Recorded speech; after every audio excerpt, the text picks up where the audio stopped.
አንዳንድ ነገሮችን ትኩር ብለን ስናየው እንግዲህ ትላንት በነበረው ሁኔታዎች ላይ በጣም ብዙ ነገር ተገንዝበናል። ምክንያቱም ምንድን ነው የተገነዘባችሁ ካላችሁኝ፣ እኔ የተገነዘብኩት ሩትዬ እንደተናገረችው እሷ ምን ትሰራለች እዚህ ስፍራ? እናንተ ቤተሰብ ሆናችሁ አብርሽን ሁኔታ አብርሽን ጤንነት የምትፈልጉ ሰዎች ብትሆኑ ኖሮ አብርሽን ለብቻው ቤተሰባዊነት መጠየቅ ነው እንጂ ግን የሩታንና የአብርሽን ህይወት ምስቅልቅል ያደረገችው ሴት ጋር ምን ልትሰሩ አብራችሁ ሆናችሁ ለምን አመጣችኋት? ይሄ ነገር ፌር ነው ወይ? ለምን አንድን ሰው ከገደሉ እንደው መጎተት እኮ ነው። አይታችኋል አይደለም? ከገደሉ መጎተት ነው የበለጠ እውነት። ትዳሯን እየመሰቃቀለች ያለችውን ሴት ጭራሽ ነው ሀብሽዬ የኔ ማን ምን እንትሰ እስከምትል ደረጃ ድረስ የእሱን ህይወት የሚትፈልጉ ሰዎች ናቸው። እውነት የሚትፈልጉ ሰዎች ናቸው። ጉዜ ዴቭ ይሄ ቀለዋጩማ ሻጩንማ ተው። ይሁዳ ነው እሱ ሻጭ ነው። አገኛለሁ ብሎ ነበር ተፋ።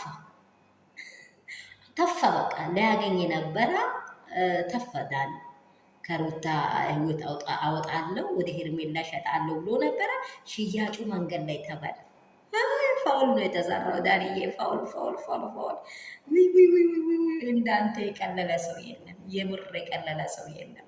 አገኛለሁ ብለ እንዲላል ስም ደግሞ እጁን እንዲያደርጉ ግን ምንድን ነው የምትለምነው?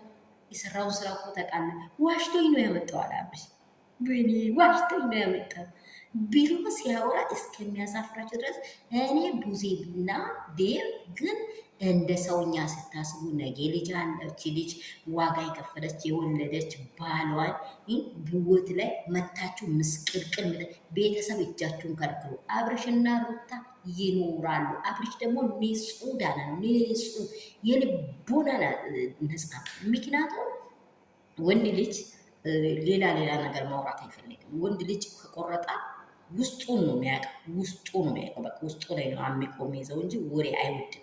ወሬ ብትናፈሱ አብርሽ እንዲህ አይደለ። ሰላም ቤተሰብ እንደምን አላችሁ? ሁሉ ሰላም ነው፣ መልካም ነው። እኔ ጋር ሁሉ ሰላም ነው። ሰላማችሁ ብዙ ስትርፍርፍ በልልኝ የኔ እንቆች፣ የኔ ወተቶች፣ ከሀገር ውጭ ከሀገር ውስጥ ያላችሁ የአባቴ ቢሮካን ያላችሁበት ስፍራ እግዚአብሔር በደሙ ይሸፍናችሁ።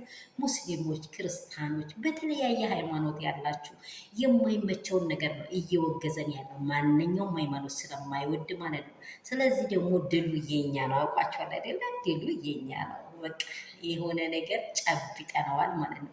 የሮጠ ሰው ቤት አይን ከሰጣ በር ቀንድ ይሰብራል የሚባል አባባል አለ። ምክንያቱም ቤተሰቦች ስለተናገሩ እኮ ነው አብርሽን የውጭ ሰዎች ሩታ እንዲደፍሩ የመጡት። ይሄ ስህተት በጣም ስህተት ነው። ለሩታ ሁል ጊዜ አብራችሁ ጎን ያላችሁ ውድና እንቁ የሆናችሁ ሀገር ውስጥ ከሀገር ውጭ ያላችሁ የመዳም ቅመሞች በርቱልኝ። እኛ ጀቶች፣ ጀግኖች፣ አንበሶች ነን። ማንም እኛ ጋር ከመጣ እንደዛ ነው እላችኋለሁ። ሰላማችሁ ዝት ይበልልኝ። ይህ ቪዲዮ እንግዲህ የሚደርሳችሁ እያደረጋችሁ ያላችሁ ደግሞ ወዳችኋለሁ። ምን ላድርግ እዚህ ቅፍ አድርጋችኋለሁ። ጌታ በደሙ ይሸፍናችሁ። ክፉን አልመኝም። ለእናንተ ክፉ አይድረስ። ለአባት ለእናቶቻችሁ ሰላም ብቻ ይሁን። ላይክ፣ ሼር፣ ሰብስክራይብ እንዳይረሳ። ያላትን ነገር ደግሞ ይሄ ተሳስተሻል ብላችሁ ኮሜንት ደግሞ ደስ ያላችሁን ደስታችሁን ግለጹልኝ። እኔም ደግሞ ሳላደርግ ምናልባት ስራ ቢዚ ሆኜ የቀረባችሁ ሰዎች ደግሞ እደርስላችኋለሁ፣ አደርጋለሁ። እጅ ለእጃችን እየተያይዘን ወደፊት። እሺ፣ እጃችንን እንደተያይዘን ወደፊት ነው መራመድ ያለብን። ወዳችኋለሁ። እሺ።